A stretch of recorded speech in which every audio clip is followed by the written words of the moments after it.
Hello friends, एडोनामा में आपका स्वागत है। आज के इस वीडियो में हम मॉडर्न हिस्ट्री का लास्ट पार्ट देखेंगे। इसके पहले हमने 1 से लेकर 525 नंबर के क्वेश्चन डिस्कशन किया था मॉडर्न हिस्ट्री का, और इसमें शुरुआत करेंगे 526 नंबर क्वेश्चन से। भारत छोड़ो आंदोलन के समय इंग्लैंड के प्रधानमंत्री कौन थे? तो इसका आंसर हो जाएगा विंस्टन चर्चिल। भारत छोड़ो आंदोलन के समय इंग्लैंड के प्रधानमंत्री कौन थे? Winston Churchill. और 8 अगस्त 1942 को भारत छोड़ो आंदोलन हुआ था। 527 नंबर क्वेश्चन, सन 1942 में भारत छोड़ो आंदोलन में बिहार के नेताओं का महत्वपूर्ण योगदान रहा था। बिहार के कौन से प्रमुख नेता बिहार केसरी के नाम से जाने जाते थे और उन्होंने भारत छोड़ो आंदोलन में सक्रिय रूप से भाग लिया था? तो इसका आंसर हो जाएगा Bihar Kesari doctor Shri Krishna Singh. Option number C हो जाएगा। श्री कृष्ण सिंह ब्रिटिश बिहार के प्रथम मुख्यमंत्री थे। वर्ष 1937 के प्रथम कांग्रेस मंत्री सभा में बिहार के मुख्यमंत्री के रूप में चुने गए थे। श्री कृष्ण सिंह को बिहार केसरी के नाम से भी जाना जाता है। श्री कृष्ण सिंह 1942 भारत छोड़ो आंदोलन के प्रमुख नेता भी थे। भारत छोड़ो आंदोलन के दौरान खुफिया रेडियो ने सीक्रेट रेडियो किसने प्रारंभ किया था? तो इसका आंसर उषा मेहता हो जाएगा, उषा मेहता। भारत छोड़ो आंदोलन के दौरान बंबई के विभिन्न भागों से कांग्रेस का गुप्त रेडियो सीक्रेट रेडियो प्रसारित किया जाता था। इसमें उषा मेहता रेडियो संचालन करने वाली समूह की महत्वपूर्ण सदस्य थी। भारत छोड़ो आंदोलन से उत्पन्न दंगे किस क्षेत्र में सबसे अधिक व्यापक रहे थे? तो इसका आंसर हो जाए ऑप्शन डी, यानी कि 1 और 4। बिहार और संयुक्त प्रांत यानी कि यूनाइटेड प्रोविंस में ये सबसे ज़्यादा रहा एक्टिव। भारत छोड़ो आंदोलन 1942 से उत्पन्न दंगे बिहार और यूपी जो संयुक्त प्रांत था उसमें सबसे अधिक व्यापक रहा। यहाँ विद्रोह जैसा माहौल बन गया था। पूर्वी यूपी में आजमगढ़, बलिया और गोरखपुर तथा बिहार में गया, भागलपुर, सारण, पूर्णिया, शाहाबाद, मुजफ्फरपुर और चंपारण स्वतः स्फूर्त जन विद्रोह के मुख्य केंद्र रहे थे। 530 number question, doctor Rajendra Prasad को 9 अगस्त 1942 को गिरफ्तार करके कहाँ पे भेजा गया था? तो इसका आंसर हो जाएगा ऑप्शन डी, बांकीपुर जेल जो भी पटना में है। 9 अगस्त 1942 को गांधी तथा अन्य सभी प्रमुख कांग्रेसी नेताओं को बंदी बना लिया गया। गांधी जी और सरोजिनी नायडू को पूना के आगा खान पैलेस के महल में नज़रबंद रखा गया, डिटेन किया गया। और कांग्रेस कार्य समिति के सदस्यों जैसे कि नेहरू, अबुल कलाम आज़ाद, गोविंद वल्लभ पंत, डॉक्टर प्रफुल्ल चंद्र घोष, डॉक्टर पटाभी सीतारामैया, डॉक्टर सैयद महमूद, आचार्य कृपलानी को अहमदनगर किले में रखा गया था। कांग्रेस कार्य समिति के सदस्य राजेंद्र प्रसाद बंबई नहीं आए थे, अतः उन्हें पटना में ही गिरफ्तार कर पटना बांकीपुर जेल में नज़रबंद रखा गया था। 7 दिसंबर 1942 को श्री योगेंद्र शुक्ल कहाँ लाए गए? तो श्री योगेंद्र शुक्ल जयप्रकाश नारायण के साथ ही 9 नवंबर 1942 को हजारीबाग जेल से भागे, किंतु मुजफ्फरपुर में गिरफ्तार कर लिए गए तथा बक्सर जेल लाए गए थे। कहाँ पे? बक्सर जेल। भारत छोड़ो आंदोलन के दौरान इनमें से कौन हजारीबाग जेल से फरार हो गए थे? तो इसका आंसर हो जाएगा जयप्रकाश नारायण, जिन्हें लोक नायक के नाम से जाना जाता है। 1942 ईस्वी में किस त्यौहार के अवसर पर जयप्रकाश नारायण हजारीबाग जेल से निकल भागे थे? तो इसका आंसर दीपावली हो जाएगा।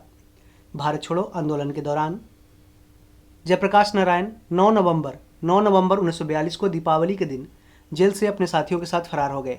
9 अगस्त 1942 को जिन 2 नेताओं हजारीबाग में गिरफ्तार किया गया था वे कौन थे? तो इसका आंसर हो जाएगा ऑप्शन डी, शिव कुमार और रामानंद। शिव कुमार और रामानंद, ऑप्शन डी। 9 अगस्त 1942 को भारत छोड़ो आंदोलन प्रारंभ हुआ। 9 अगस्त 1942 को गांधी सहित सभी नेताओं को गिरफ्तार कर लिया गया।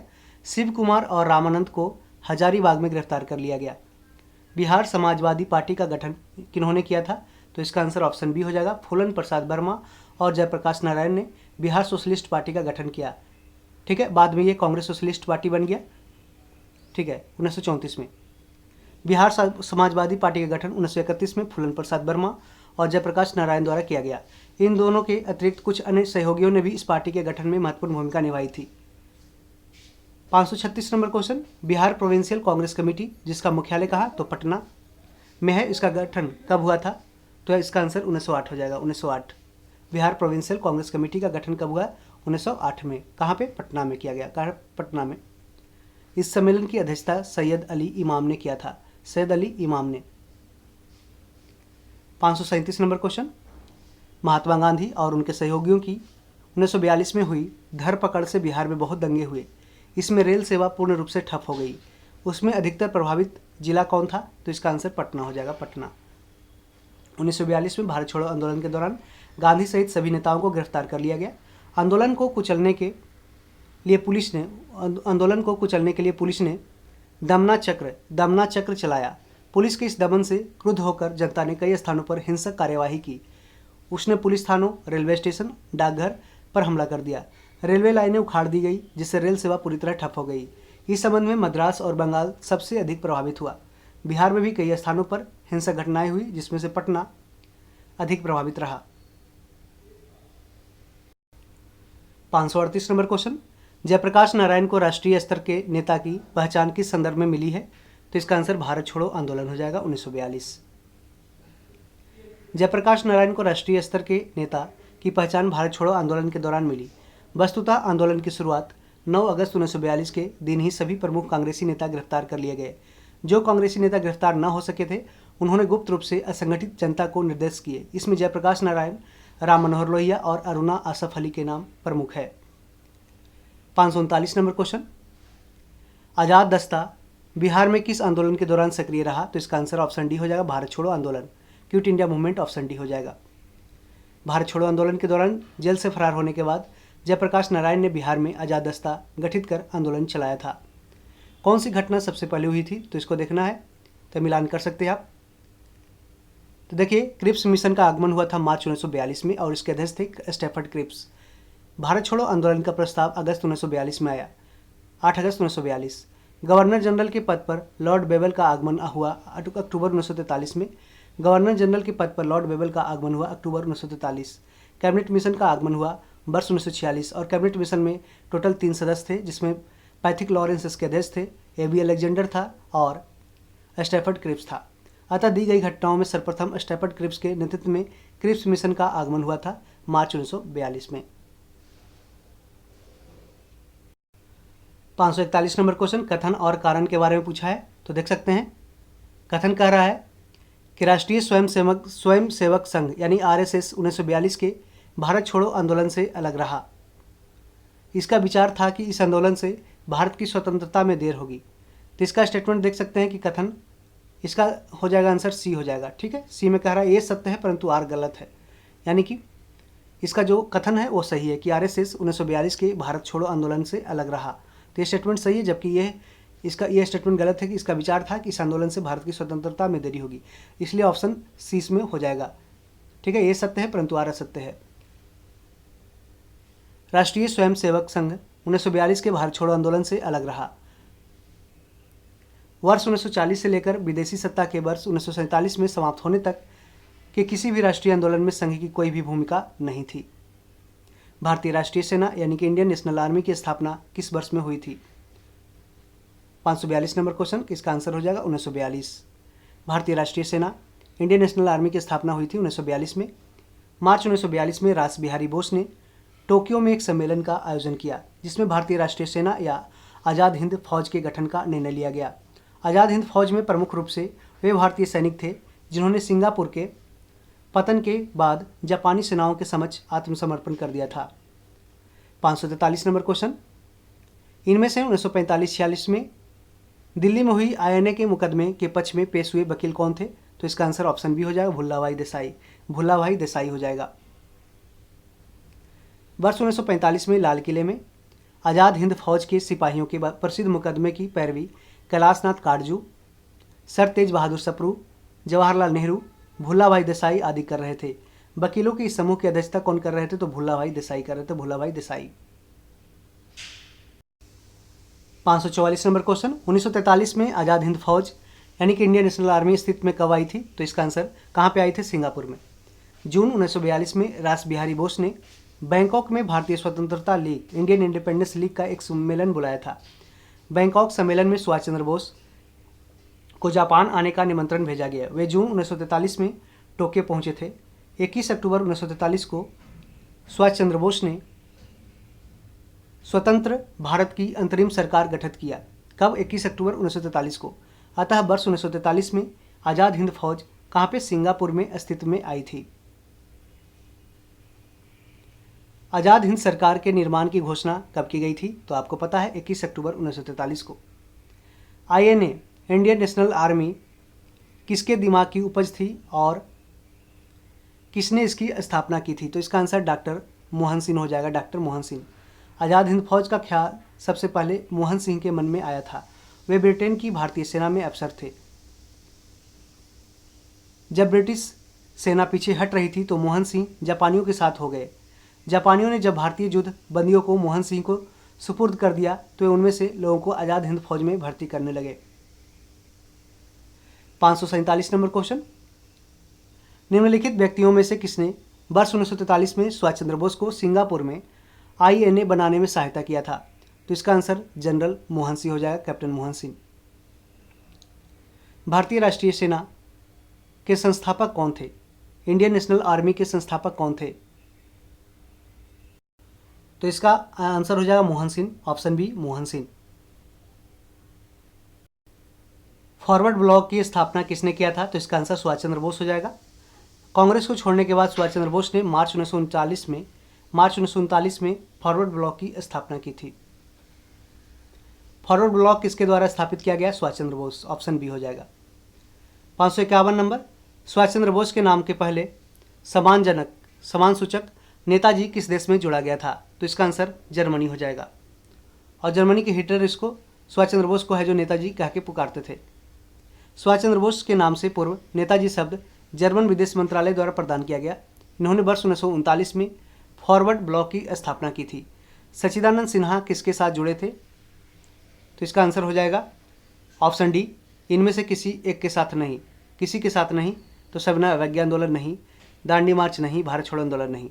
सच्चिदानंद सिन्हा उपयुक्त किसी आंदोलन से संबंधित नहीं थे। इन्हें संविधान सभा के प्रथम अधिवेशन में 9 दिसंबर 1946 को सर्वसम्मति से अस्थायी अध्यक्ष चुने गए और इन्हें है जो बिहार निर्माता कहा जाता है, सच्चिदानंद सिन्हा को।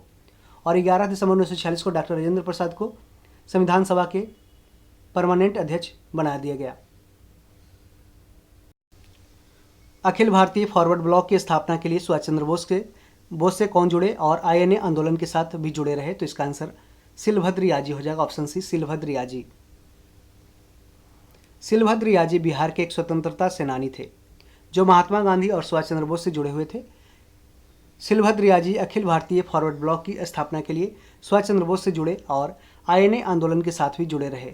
सुभाष चंद्र बोस ने निकोबार द्वीप को नया नाम क्या दिया था? तो इसका आंसर हो जाएगा ऑप्शन ए स्वराज द्वीप। और स्वराज द्वीप, सुभाष चंद्र बोस ने निकोबार द्वीप को नया नाम दिया स्वराज द्वीप। आज़ाद हिंद फौज के साथ अंडमान और निकोबार द्वीप को ब्रिटिश साम्राज्य से मुक्त कराने के बाद नेताजी सुभाष चंद्र बोस ने वहां अपना ध्वज फहराया था, झंडा फहराया तथा अंडमान द्वीप का नाम शहीद, अंडमान का नाम रखा शहीद और निकोबार द्वीप का नाम स्वराज रखा। सुमेलित करना है, अब जानते हैं, देख सकते हैं यहाँ पे डायरेक्ट देख लेते हैं। बारदोली कहाँ? गुजरात राज्य में स्थित है। चौरी चौरा वर्तमान में उत्तर प्रदेश गोरखपुर में स्थित है। यहीं पर असहयोग आंदोलन के दौरान 4 फरवरी 1922 को हिंसक भीड़ ने एक थाना जला दिया जिसमें 22 या 23 पुलिसकर्मी मारे गए। इस घटना से दुखी होकर गांधी जी ने 12 फरवरी 1922 को असहयोग आंदोलन को वापस ले लिया। यरवदा जेल महाराष्ट्र में, जो पुणे में स्थित है, यरवदा जेल महाराष्ट्र में स्थित है। नोआखली पश्चिम बंगाल में स्थित है जहां स्वतंत्रता के समय भीषण दंगे हुए और गांधी जी स्वतंत्रता के समय नोआखली में मौजूद थे दंगा को शांत करने के लिए। कैबिनेट मिशन भारत में आया कब था? तो इसका आंसर हो जाएगा 1946। तो 24 मार्च 1946 को कैबिनेट मिशन दिल्ली यानी कि भारत आया। इसके अध्यक्ष थे लॉर्ड पैथिक लॉरेंस जो भारत सचिव भी थे और अन्य 2 सदस्य था स्टैफर्ड क्रिप्स, इसके अध्यक्ष थे बोर्ड ऑफ ट्रेड का, और एबी अलेक्जेंडर जो नौसेना मंत्री था, एबी अलेक्जेंडर। तो 3 सदस्य थे। अध्यक्ष कौन? पैथिक लॉरेंस, याद रखें। कैबिनेट मिशन की अध्यक्षता किसके द्वारा की गई थी? तो इसका answer option D sir Pethick Lawrence, option D. अगला क्वेश्चन 558 नंबर, इनमें से कौन 1946 में भारत भेजे गए कैबिनेट मिशन का एक सदस्य नहीं था? तो यहाँ देख सकते हैं स्टैफर्ड क्रिप्स था, अलेक्जेंडर था, लॉरेंस था, जबकि मैकडोनाल्ड नहीं था। इनमें से कौन कैबिनेट मिशन के सदस्य नहीं था? तो यहाँ पे बाइबल नहीं था, बाकी तीनों था। देखिए बार बार रिपीट किया जाता है क्वेश्चन। 69 पीटी में भी देखिए ये क्वेश्चन रिपीट किया गया। इनमें से कौन कैबिनेट मिशन के सदस्य नहीं था, तो यहाँ पे एंड्रयू नहीं था, बाकी अलेक्जेंडर, लॉरेंस इसमें था। और एक कौन था, पैथिक लॉरेंस, अलेक्जेंडर और स्टेफर्ड क्रिप्स। 561 नंबर क्वेश्चन, वह कौन सा कांग्रेस अध्यक्ष था जिसने क्रिप्स मिशन व लॉर्ड वेबल दोनों से ही वार्ता की थी, तो इसका आंसर ऑप्शन ए हो जाएगा अबुल कलाम आज़ाद। अबुल कलाम आज़ाद वर्ष 1940 से वर्ष 1946 तक कांग्रेस के अध्यक्ष रहे। उन्होंने क्रिप्स मिशन 1942 में और लॉर्ड वेबल 1945 में दोनों से वार्तालाप की। भारत के विभाजन के समय भारतीय राष्ट्रीय कांग्रेस का अध्यक्ष कौन था, तो ये जेबी कृपलानी थे, जेबी कृपलानी। भारत विभाजन सत्ता हस्तांतरित के समय जेबी कृपलानी भारतीय राष्ट्रीय कांग्रेस के अध्यक्ष थे। ये 23 नवंबर 1946 के मेरठ अधिवेशन में अध्यक्ष बने थे और नवंबर 1947 तक अध्यक्ष बने रहे। इनके इस्तीफा देने के उपरांत डॉक्टर राजेंद्र प्रसाद अध्यक्ष बनाए गए थे। वर्ष 1947 में भारतीय राष्ट्रीय कांग्रेस के अध्यक्ष कौन थे, तो आपने देखा जेबी कृपलानी। 504 नंबर क्वेश्चन, अंग्रेजों द्वारा भारतीयों को 1947 में सत्ता हस्तांतरित किए जाने के समय कांग्रेस अध्यक्ष कौन थे, तो इसका आंसर ऑप्शन डी जेबी कृपलानी हो जाएगा। सन 1947 के भारतीय राष्ट्रीय कांग्रेस के दिल्ली अधिवेशन की अध्यक्षता किसने किया था, तो इसका आंसर राजेंद्र प्रसाद हो जाएगा। नवंबर 1947 में जेबी कृपलानी के इस्तीफे के बाद दिल्ली में कांग्रेस का विशेष अधिवेशन आयोजित किया गया, जिसकी अध्यक्षता किया था डॉक्टर राजेंद्र प्रसाद ने। इलाहाबाद में संपन्न कांग्रेस कार्यकारिणी समिति की बैठक अप्रैल मई 1942 में हुआ, जिस निम्नलिखित सदस्यों में से एक सदस्य भारत के नाजीवाद, फांसीवाद तथा साम्राज्यवाद विरोधी निश्चित रुख के कारण जापान के विरुद्ध गोरिल्ला युद्ध की अपनी योजना के पक्ष में बहुमत जुटाने में सक्षम हुए, वे कौन थे, ते थे जवाहरलाल नेहरू। ऑप्शन डी हो जाएगा। पंडित जवाहरलाल नेहरू ने भारत के नाजीवाद, फांसीवाद और साम्राज्यवाद का विरोधी निश्चित रुख के कारण जापान के विरुद्ध गोरिल्ला युद्ध की अपनी योजना के पक्ष में इलाहाबाद में हुई कांग्रेस कार्यकारिणी समिति की बैठक 13 मई 1942 में बहुमत प्राप्त किया। 567 नंबर क्वेश्चन, नागरिक सेवाओं के लिए प्रतियोगी परीक्षा प्रणाली को सिद्धांत स्वीकार किया गया, इसका आंसर 1853 हो जाएगा। 1853 के चार्टर एक्ट में यह व्यवस्था किया गया कि नियंत्रण बोर्ड और उसके अन्य पदाधिकारियों का वेतन सरकार निश्चित करेगी, परंतु धन कौन देगी, तो कंपनी देगी। डायरेक्टरों की संख्या है जो 24 से घटा करके 18 कर दी गई। उसमें 6 क्राउन द्वारा मनोनीत किए जाने थे।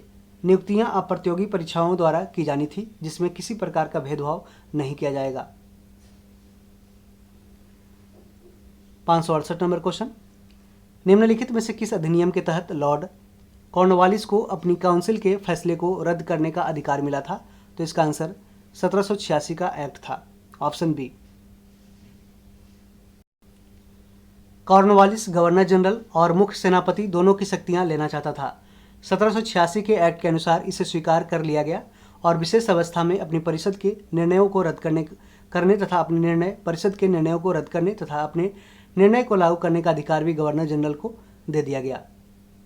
अगला क्वेश्चन बढ़ते हैं। 569 नंबर क्वेश्चन, भारत सरकार अधिनियम 1935 ने समाप्त किया क्या, तो इसका आंसर ऑप्शन प्रांतीय द्वैत शासन व्यवस्था यानी कि प्रोविंशियल ड्यूअल सिस्टम गवर्नमेंट को भारत सरकार अधिनियम 1935 समाप्त कर दिया और यह केंद्र में है जो लागू कर दिया गया। भारत सरकार अधिनियम 1935 ने प्रांतीय द्वैत शासन व्यवस्था समाप्त करके प्रांतीय स्वायत्तता यानी कि प्रोविंशियल ऑटोनॉमी को लागू कर दिया गया। फलतः आरक्षित और हस्तांतरित यानी कि ट्रांसफर्ड और रिजर्व सब्जेक्ट में भेद समाप्त हो गया। कुछ आरक्षणों सहित प्रांतों में पूर्ण उत्तरदायी सरकार स्थापित हो गई, यानी कि होल रिस्पॉन्सिबल गवर्नमेंट स्थापित हुआ, रिस्पॉन्सिबल गवर्नमेंट। अगला क्वेश्चन है, देख सकते हैं मिलान करने के लिए था, यहाँ से आप मिला सकते हैं, देख सकते हैं बुक। आनंद मठ जानते हैं, इसको बंकिम चंद्र चटर्जी ने लिखा, आनंद मठ, ठीक है। और प्रिसेप्ट्स ऑफ जस्टिस, ये राजा राम मोहन राय की पुस्तक है। History of the freedom movement in Bihar, history of the freedom movement in India, इसको मिला लेते हैं एक बार ऑप्शन से। तो यहाँ पे मिला लीजिए, कि कह रहा है कि आनंद मठ जानते हैं Bankim Chandra Chatterjee, precepts of Jesus Raja Ram Mohan Roy, history of the freedom movement in India Tarachand की पुस्तक है, history of the freedom movement in India, और history of the freedom movement in Bihar, यह जो किसके बुक है तो ये के दत्ता। और अगला अवर इंडियन मुसलमान ये किसकी है तो ये डब्ल्यू हंटर की पुस्तक है, डब्ल्यू हंटर की। History of the freedom movement in India Tarachand द्वारा भारत का स्वाधीनता संग्राम का इतिहास है। आनंद मठ की रचना बंकिम चंद्र चटर्जी ने किया। इसका कथानक सन्यासी विद्रोह जो 1763 से लेकर 1800 में हुआ था उस पर आधारित है। प्रिसेप्ट्स ऑफ जीसस राजा राम मोहन राय की कृति है। अवर इंडियन मुसलमान डब्ल्यू हंटर की रचना है और के दत्ता ने history of the freedom movement in Bihar की रचना किया है। अमेरिका में फ्री हिंदुस्तान अखबार किसने शुरू किया था तो ये तारकनाथ दास ने किया था। अमेरिका में फ्री हिंदुस्तान अखबार किसने शुरू किया? तारकनाथ दास। अमेरिका वैंकूवर में फ्री हिंदुस्तान अखबार तारकनाथ दास ने शुरू किया। इसके माध्यम से सामाजिक सुधारों की आवाज़ उठाई गई और वर्ष 1910 में भारतीय सेना से अंग्रेजों के खिलाफ विद्रोह का आह्वान किया गया। इंडियन अनरेस्ट का लेखक कौन था तो इसका आंसर वैलेंटाइन सिरोल हो जाएगा, ऑप्शन डी। इंडियन अनरेस्ट के लेखक वैलेंटाइन सिरोल थे। इन्होंने ही बाल गंगाधर तिलक को भारत में अशांति का जन्मदाता कहा था। फादर ऑफ इंडियन अनरेस्ट किसने कहा था तो वैलेंटाइन सिरोल ने कहा था बाल गंगाधर तिलक को। फलतः तिलक ने इन पर मानहानि का मुकदमा दायर किया था। उपन्यास दुर्गेश नंदिनी के लेखक कौन है तो इसका आंसर बंकिम चंद्र चटर्जी हो जाएगा, ऑप्शन डी। दुर्गेश नंदिनी के लेखक बंकिम चंद्र चटर्जी हैं। 1865 में यह उनका पहला लिखित उपन्यास है। इसके अलावा उन्होंने आनंद मठ लिखा, राज सिंह लिखा, विप्र वृक्ष जैसे उपन्यास लिखकर बांग्ला साहित्य को एक नई दिशा दी। निम्नलिखित में से किस अखबार का प्रकाशन पटना से होता था तो इसका आंसर इंडियन नेशन हो जाएगा, इंडियन नेशन। वर्ष 1931 में दरभंगा के महाराज कामेश्वर सिंह ने द इंडियन नेशन का प्रकाशन शुरू किया। तो याद रखें इसको। झंडा गीत किसने लिखा है तो इसका आंसर श्यामलाल पार्षद हो जाएगा, ऑप्शन डी। झंडा गीत किसने लिखा? श्यामलाल पार्षद। झंडा गीत की रचना का श्रेय श्यामलाल गुप्त पार्षद को प्राप्त है।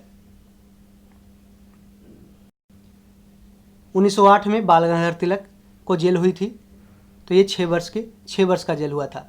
जून 1908 में तिलक को सरकार के खिलाफ भड़काने वाले लेख लिखने के लिए गिरफ्तार कर लिया गया और उनके खिलाफ राजद्रोह का मुकदमा दायर किया गया। जूरी के 2 भारतीय सदस्यों की असहमति के बावजूद तिलक को अपराधी ठहराया गया और 8 वर्ष की सजा सुनाई गई थी। सॉरी, यहाँ पे 6 वर्ष है, ठीक है। और 1914 में ये वापस जेल से निकले थे। प्रथम भारतीय जिन्होंने स्वाधीन भारत में गवर्नर जनरल का पदभार ग्रहण किया था तो इसका आंसर ऑप्शन बी हो जाएगा, सी राजागोपालचारी। सी राजागोपालचारी वर्ष 1948-50 तक स्वतंत्र भारत के प्रथम भारतीय और अंतिम गवर्नर जनरल थे। इस पद पर 26 जनवरी 1950 तक वे रहे। वर्ष 1952 से 1954 तक मद्रास के मुख्यमंत्री रहे।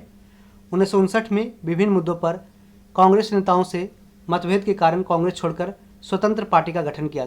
स्वतंत्र पार्टी का गठन किसने किया पूछ सकता है क्वेश्चन, तो सी राजागोपालचारी ने, ठीक है, इसको याद रखें। स्वतंत्र भारत के पहले भारतीय गवर्नर जनरल कौन थे तो इसका आंसर राजागोपालचारी हो जाएगा। कौन से प्रसिद्ध भारतीय गुरुदेव के नाम से जाने जाते थे तो इसका आंसर जानते हैं आप लोग, रविंद्रनाथ टैगोर को गुरुदेव के नाम से जाना जाता है। रविन्द्रनाथ टैगोर का जन्म कलकत्ता नगर में 7 मई 1861 को हुआ था। वर्ष 1901 में उन्होंने शांति निकेतन में एक विद्यालय प्रारंभ किया। कब? 1901 में, जो वर्ष 1918 में विश्व भारती नाम से विश्व विख्यात विश्वविद्यालय में परिवर्तित हो गया। कब? 1918 में। वर्ष 1913 में उनके गीतों की पुस्तिका गीतांजलि को साहित्य के नोबेल पुरस्कार से पुरस्कृत किया गया। वे गुरुदेव के नाम से जाने जाते थे। सिंपल क्वेश्चन, जय जवान जय किसान का नारा किसने दिया तो इसका आंसर लाल बहादुर शास्त्री हो जाएगा। जय जवान जय किसान का प्रसिद्ध नारा भारत के भूतपूर्व प्रधानमंत्री लाल बहादुर शास्त्री ने दिया। वही जय जवान जय किसान जय विज्ञान का नारा अटल बिहारी वाजपेयी ने दिया। और जय जवान जय किसान जय विज्ञान जय अनुसंधान का नारा प्रधानमंत्री मोदी ने दिया। किसके द्वारा मंदिरों में प्रवेश के अधिकार के मांग की प्रस्तुति के कारण 1899 में तिरुनेलवेली में भयंकर दंगा हुआ था? तो इसका आंसर महार हो जाएगा। 6 जून 1899 को तिरुनेलवेली तमिलनाडु में भयंकर दंगे हुए। इसमें नाडार समुदाय के लोग लंबे समय से मंदिर में पूजा के कारण पूजा के अधिकार की मांग कर रहे थे। मांग पूरी न होने पर नाडार और महार समुदाय के बीच संघर्ष में यह दंगा हुआ था। भारतीय राजनीति में 1947 के बाद किस महिला ने सर्वाधिक योगदान दिया था? तो इसका आंसर अरुणा आसफ अली हो जाएगा, ऑप्शन ए। अरुणा आसफ अली एक राष्ट्रवादी और स्वतंत्रता सेनानी थी।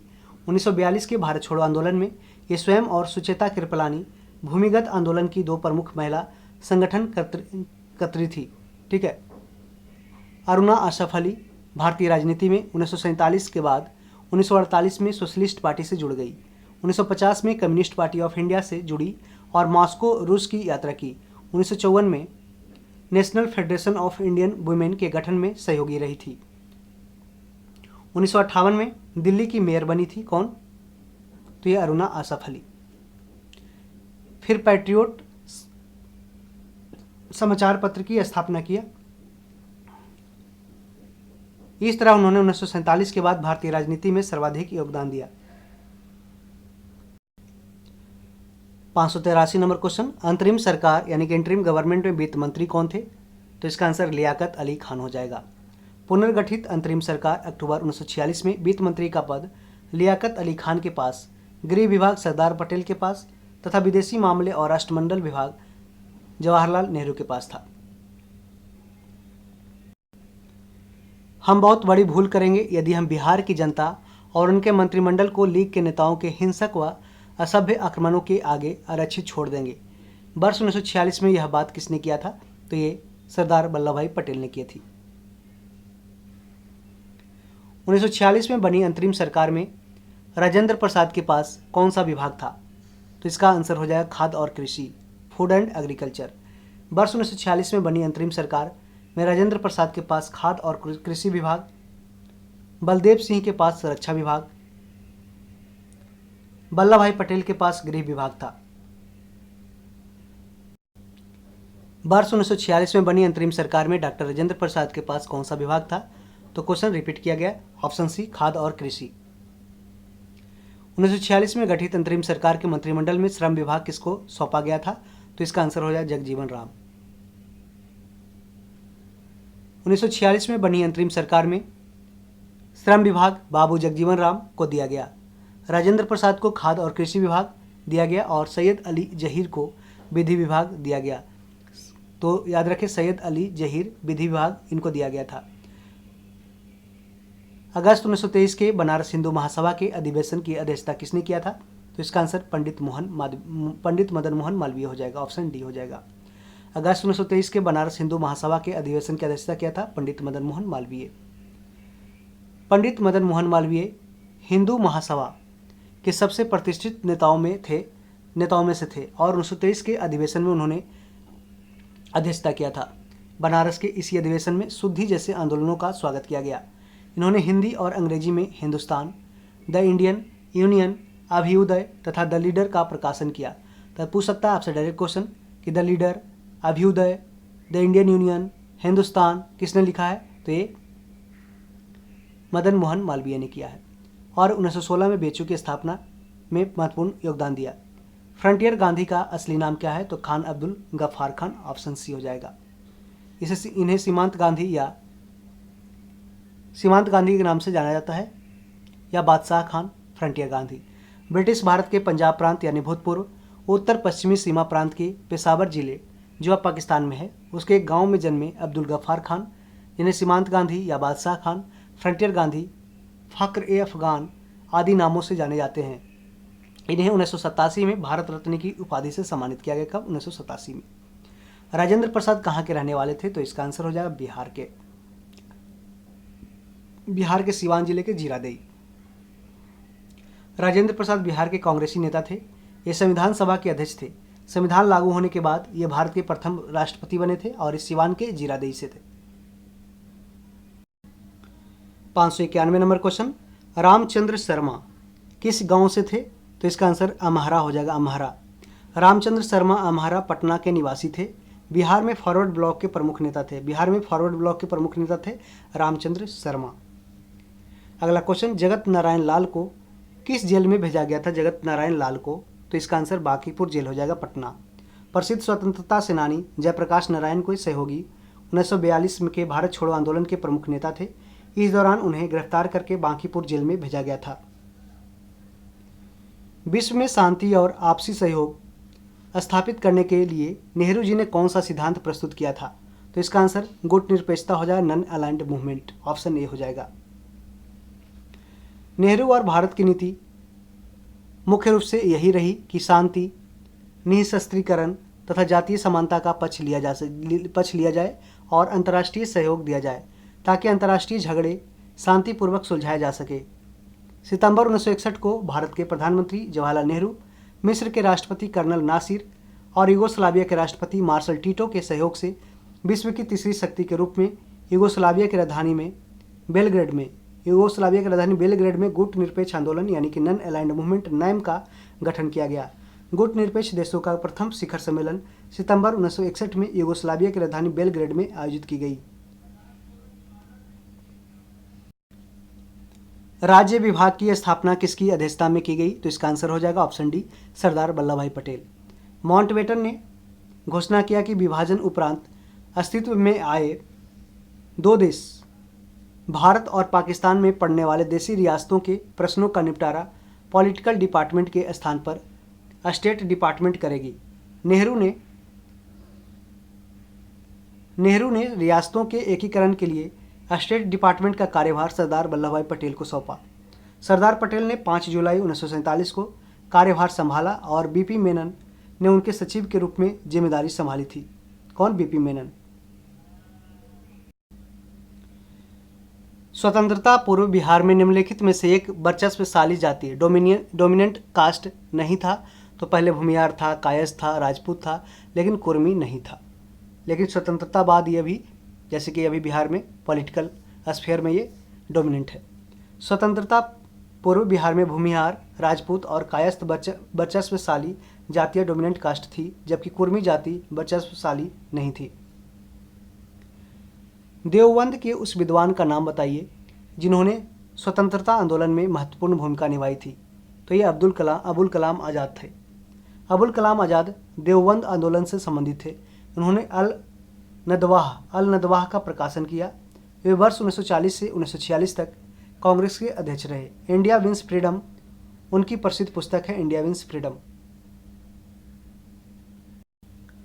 डॉक्टर राजेंद्र प्रसाद को संविधान सभा का सभापति कब चुना गया? तो इसका आंसर हो जाएगा 11 दिसंबर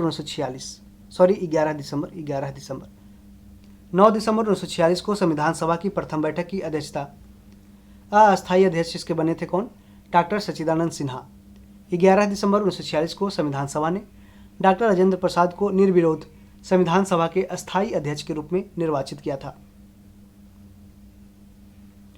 598 नंबर क्वेश्चन, किस साल रेगुलेटिंग एक्ट पारित किया गया? तो इसका आंसर 1773 हो जाएगा। ब्रिटिश सरकार ने कंपनी में व्याप्त भ्रष्टाचार और कुप्रशासन को दूर करने के लिए 1773 ईस्वी का रेगुलेटिंग एक्ट पारित किया। इसके तहत मद्रास और बम्बई प्रेसिडेंसियों को कलकत्ता प्रेसिडेंसी के अधीनस्थ कर दिया। बंगाल के गवर्नर को अब अंग्रेजी क्षेत्रों का गवर्नर जनरल कहा गया। बंगाल का प्रथम गवर्नर वारेन हेस्टिंग्स को बनाया गया था। तो बंगाल का प्रथम गवर्नर कौन? तो वारेन हेस्टिंग्स बना था। रेगुलेटिंग एक्ट कब पारित किया गया? 1773 में। ठीक है, ऑप्शन ए हो जाएगा। 600 नंबर क्वेश्चन, ब्रिटिश शासन काल में संविधान के विकास में कौन सा कानून ऐतिहासिक नहीं था? तो इसका आंसर हो जाएगा option D, protection of civil rights act 1955। आप देख सकते हैं कि आज़ादी से पहले सारे एक्ट्स आया, regulating act 1773, charter act 1833, government of India act 1919, लेकिन 1955 है जो बाद में आया था। ऑप्शन डी इसके गलत हो जाएगा। भारत में ब्रिटिश शासन के दौरान ब्रिटिश सरकार के द्वारा रेगुलेटिंग एक्ट 1773 में, charter act 1833, government of India act 1919 पारित किया गया था, जबकि protection of civil rights act 1955 भारतीय संसद द्वारा स्वतंत्रता बाद पारित किया गया। भारत में मीडिया को नियंत्रित करने के लिए एक्ट कब पारित किए गए थे? तो इसको देख सकते हैं कि भारत में मीडिया को नियंत्रित करने के लिए जो एक्ट पारित किए गए थे वो कब कब किए गए थे? तो 1835 में, 1867 में, 1878 में, 1908 में। ऑप्शन ए इसका सही हो जाएगा।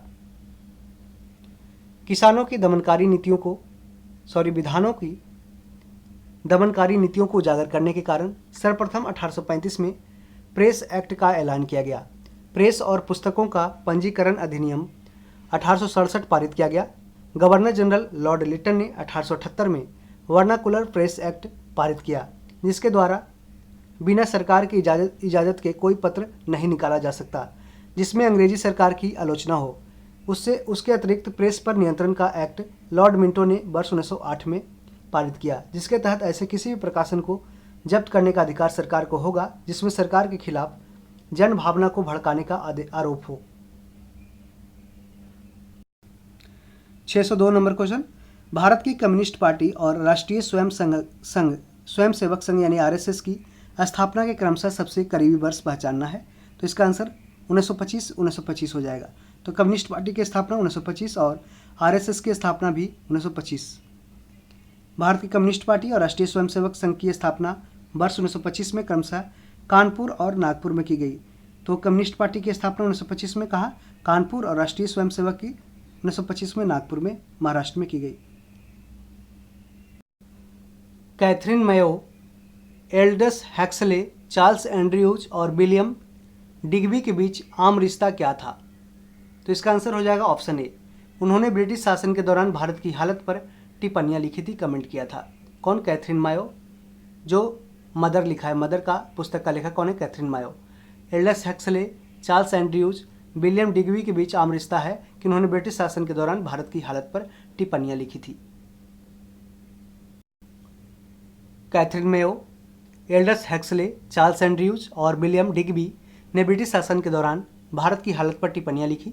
मदर इंडिया की लेखिका कैथरीन मायो थी और विलियम डिग्बी ने द अवेकनिंग ऑफ इंडिया लिखी है। द अवेकनिंग ऑफ इंडिया किसने लिखी? William Digby. चार्ल्स एंड्रयूज का जन्म 1871 ईस्वी में इंग्लैंड में हुआ था। कहाँ पे? इंग्लैंड में। वे महात्मा गांधी के मित्र थे। वह वर्ष 1904 में भारत पहुंचे और सेंट स्टीफन कॉलेज में अध्यापन कार्य किया। उन्होंने भारतीय राष्ट्रवाद को अपनी किताबों एवं पत्रकारिता के जरिए प्रोत्साहन दिया। एल्डस हैक्सले ने 20वीं सदी के पूर्वार्ध में भारत की यात्रा की और अपनी यात्रा वृत्तांत में तत्कालीन भारत की परिस्थितियों को लिखा था। भारत की आज़ादी के समय ब्रिटेन में निम्नलिखित राजनीतिक पार्टियों में से कौन सी पार्टी सत्ता में थी? तो इसका आंसर लेबर पार्टी हो जाएगा, ऑप्शन डी। भारत की स्वतंत्रता के समय क्लीमेंट आर एटली ब्रिटिश प्रधानमंत्री थे। उनका कार्यकाल 1945 से 1945 व 1951 था। उस दौरान ब्रिटेन में लेबर पार्टी सत्ता में था। ब्रिटेन के प्रधानमंत्री क्लीमेंट एटली ने 20 फरवरी 1947 को हाउस ऑफ कॉमन्स में यह घोषणा किया कि अंग्रेज जून 1948 के पहले ही उत्तरदायी लोगों को सत्ता हस्तांतरित करने के उपरांत भारत को छोड़ देंगे। अगला क्वेश्चन, राउंड टेबल कॉन्फ्रेंस यानी गोलमेज सम्मेलन के समय इंग्लैंड का प्रधानमंत्री कौन था? तो ये जेम्स रैमजे मैकडोनाल्ड।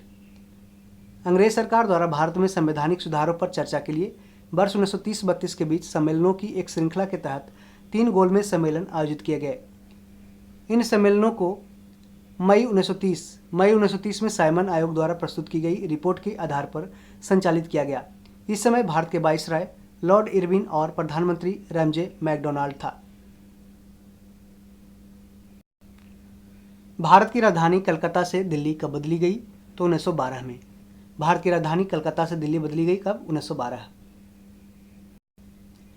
दिसंबर 1911 में ब्रिटिश सम्राट जॉर्ज पंचम और महारानी मैरी के आगमन पर उनके स्वागत हेतु दिल्ली में एक दरबार का आयोजन किया गया। दिल्ली में ही दिसंबर 1911 में सम्राट ने बंगाल विभाजन को रद्द करके साथ ही कलकत्ता की जगह दिल्ली को भारत की नई राजधानी बनाए जाने की घोषणा किया। पिट्स इंडिया एक्ट ब्रिटिश संसद द्वारा कब पारित हुआ था? तो 1784 में। इसका आंसर 1784 हो जाएगा। Pitt's India act 1784। Pitt's India act 1784 में पारित किया गया। पिट्स इंडिया एक्ट 1784 के मुख्य प्रावधान थे कि कंपनी के नागरिक सैन्य और राजस्व मामलों को बनाए रखने के लिए बोर्ड ऑफ कंट्रोल की स्थापना की गई थी। भारत में गवर्नर जनरल की परिषद के सदस्यों को घटा करके 3 सदस्य कर दिया गया। नागरिक और सैन्य अधिकारियों को भारत और ब्रिटेन में अपनी संपत्तियों के विवरण का खुलासा करने के लिए कहा गया। वंदे मातरम बंकिम चंद्र चटर्जी के कौन से उपन्यास का भाग था जिसने लाखों भारतीयों को देशभक्ति के लिए प्रोत्साहित किया था? तो इसका आंसर आनंद मठ हो जाएगा। ऑप्शन सी हो जाएगा। वंदे मातरम गीत बंकिम चंद्र चटर्जी की प्रसिद्ध कृति आनंद मठ से लिया गया है। इस उपन्यास का कथानक सन्यासी विद्रोह पर आधारित है जो 1763 से लेकर 1800 तक चला था। सन्यासी विद्रोह 1896 ईस्वी में कांग्रेस के कलकत्ता अधिवेशन में पहली बार यह गाया गया था। 1896 में कांग्रेस के कलकत्ता अधिवेशन में। वर्ष 1923 में स्वराज पार्टी का गठन एक समूह के रूप में इनमें से किस संगठन में से जुड़ा हुआ था? तो इसका आंसर ऑप्शन बी हो जाएगा। कांग्रेस से जुड़ा हुआ था। कह रहा है कि वर्ष 1923 में स्वराज पार्टी का गठन एक समूह के रूप में इनमें से किस संगठन में से जुड़ा हुआ था? तो कांग्रेस से। जनवरी 1923 में इलाहाबाद में चित्तरंजन दास, नरसिंह चिंतामन केलकर, NC केलकर, मोतीलाल नेहरू और विट्ठल भाई पटेल ने कांग्रेस खिलाफत स्वराज पार्टी नाम के दल की स्थापना किया, जिसके अध्यक्ष रहे चित्तरंजन दास और मोतीलाल नेहरू उसके सचिव बनाए गए। हमेशा सत्याग्रह के लिए तैयार और यदि आवश्यक हो तो पदों का त्याग भी कर देना इस आंदोलन का उद्देश्य था। तो स्वराज जो पार्टी बना था उसका लक्ष्य क्या था कि हमेशा सत्याग्रह के लिए तैयार रहना और यदि आवश्यक हो तो पदों का त्याग भी कर देना इस आंदोलन का उद्देश्य था। तो फ्रेंड्स, इस तरीके से आपने देखा कि हमने टोटल मॉडर्न हिस्ट्री का कंप्लीट वीडियो डिस्कशन कर लिया है और पूरा प्लेलिस्ट आपको अपडेटेड हो चुका है। ठीक है, आप टोटल 5 पार्ट में मॉडर्न हिस्ट्री को कंप्लीट किया गया। टोटल 605 क्वेश्चन, 610 क्वेश्चन के आसपास ये था, यानी कि 601 से लेकर 609 क्वेश्चन को हमने डिस्कशन कंप्लीट रूप से किया है। एक भी क्वेश्चन को नहीं छोड़ा है। और इसके साथ ही मॉडर्न हिस्ट्री को समाप्त किए। इसके साथ एंसेंट हिस्ट्री का भी वीडियो अपलोड कर दिया गया है और वर्ल्ड हिस्ट्री, वर्ल्ड हिस्ट्री का भी वीडियो है उसमें, और इंडियन ज्योग्राफी, वर्ल्ड ज्योग्राफी का भी कंप्लीट मैराथन वीडियो दिया गया है। तो इससे आप प्लेलिस्ट में एक बार चेकआउट कर सकते हैं, जाकर के देख सकते हैं कि आपके लिए क्या वीडियो फ़ायदेमंद रहने वाला है और अन्य एग्जाम के लिए भी ये इंपॉर्टेंट होने वाला है। और BPSC टीचर जो कल एग्ज़ाम देने जा रहे हैं उनको ऑल द बेस्ट, और वो अच्छा से एग्ज़ाम बस देकर आए। जितना क्वेश्चन GS का आपने प्रीवियस ईयर क्वेश्चन में कहीं भी पढ़ा होगा तो आपको क्वेश्चन निश्चित रूप से देखने को मिलेगा। तो thank you, all the best.